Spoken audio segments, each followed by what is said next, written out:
A hidden pocket, sewn in by hand. Inside it, a small scrap of paper. 2 words, Tamám Shud, a Persian phrase.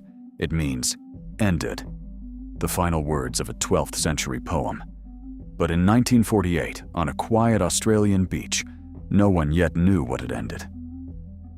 December 1st, 1948, Somerton Beach, Adelaide, Australia, early morning. As the sun begins to rise, a man is noticed on the shore. He's lying on his back, head propped up, legs crossed. His clothes are neat, his shoes polished. From a distance, he appears to be asleep, but he isn't. He's dead. When police arrive, nothing seems disturbed. No signs of struggle, no visible injuries. He appears to be in his early 40s, well-groomed, in peak physical condition, wearing a brown suit, a white shirt, a tie, and those spotless shoes. At first glance, it looks unremarkable, until they search his pockets. No wallet, no identification, no documents, nothing that explains who he is. As officers examine his clothing more closely, something stranger emerges. Every label has been cut out. The jacket, the trousers, the shirt. Not torn, not damaged, carefully removed, as if someone had tried to erase him from existence. An autopsy follows. No broken bones, no signs of assault. But internally, something is wrong. Blood congestion in the liver and spleen, unusual findings in the stomach. Poison is suspected, yet laboratory tests detect nothing. The official cause of death, undetermined. And so begins one of the most enduring unidentified cases in modern history. Months pass.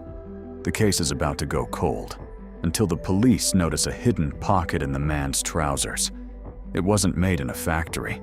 It was sewn in by hand. Inside is a tiny, rolled-up scrap of paper. 2 words are printed on it. Tamám Shud, a Persian phrase. It means ended, finished. These are the final words from the Rubaiyat by the 12th century poet Omar Khayyam, the very last sentence of a book of poetry. Hidden in a dead man's pocket. Was this a suicide note or a symbolic signature? The hunt for the book begins. Soon after, a man comes forward. He claims he found a book tossed into the back seat of his car. The book, the Rubaiyat of Omar Khayyam, its final page has been torn out, and the missing piece is the exact scrap that says Tamám Shud. But it's not just the torn page that matters. On the back cover, there are 5 lines of letters: WRGOABABD, MLIAOI, and 3 more lines of cryptic sequences.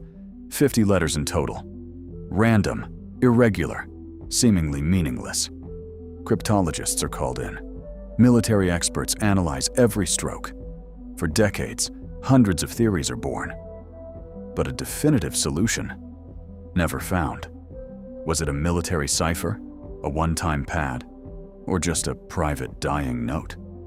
For over 70 years, the code has remained unbroken. Inside the book, police find something else. A phone number. It belongs to a nurse named Jessica Thompson. When the police knock on her door, they show her the man's death mask. According to witnesses, Jessica is visibly shaken. Her face turns pale. She looks as if she's about to faint. But then, she composes herself. She claims she doesn't know him. No official link is ever proven, but years later, a startling claim surfaced. Jessica had once gifted a copy of the Rubaiyat to a man.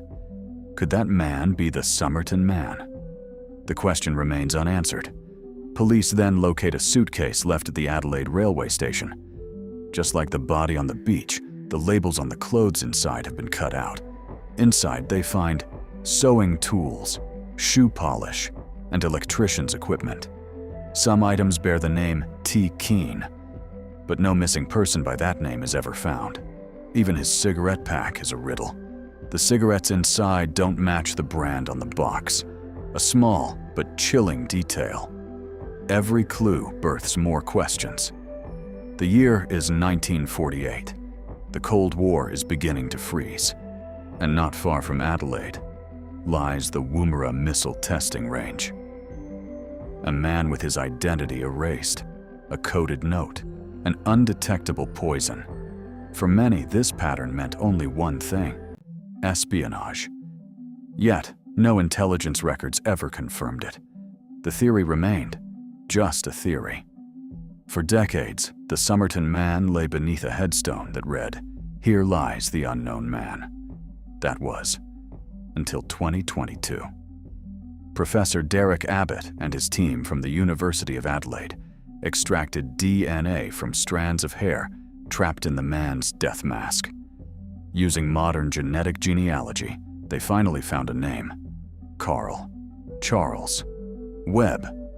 Born in 1905, an electrical engineer from Melbourne, a man who had separated from his wife and simply drifted away from his life. But even with a name, the mystery is far from over. The cause of death? Still unknown. Why did he go to Adelaide? Why were his labels cut? Was he truly poisoned? What was his connection to the nurse? And what did those 50 letters actually say? The man has a name, but his secrets remain buried. Although Carl Webb's identity is now widely accepted, his official cause of death remains undetermined. The waves still crash against the shore of Somerton Beach, but the story of the man who lay on those sands in 1948 is far from over. Perhaps Tamám Shud wasn't really the end. Perhaps it was just a beginning. Some cases are closed, but some mysteries never die. Thank you for joining the investigation at Mystex Archive. If you have a theory about the Somerton Man, leave it in the comments below. Don't forget to subscribe to help us uncover the next dossier. Stay curious